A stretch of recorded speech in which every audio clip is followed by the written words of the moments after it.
How to add background in CapCut with just a few simple steps. Let's get started. Open your CapCut application. Tap on New Project. Select your video. Tap on Add.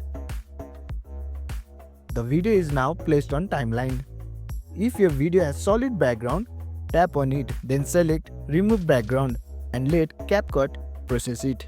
If you are using a green screen, tap Chroma key.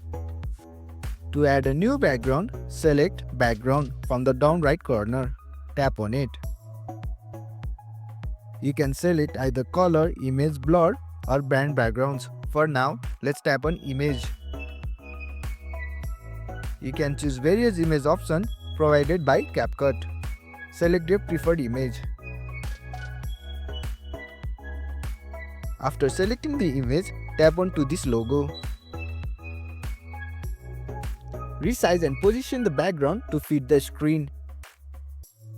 Use filter effects or blending modes to match the background with your video. Sync your video and background properly to a seamless look. Once satisfied, you can tap Export, choose your resolution and save your video.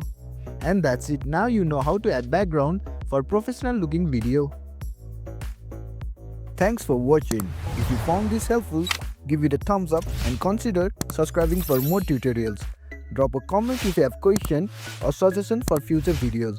And don't forget to check out our playlist. See you in the next one.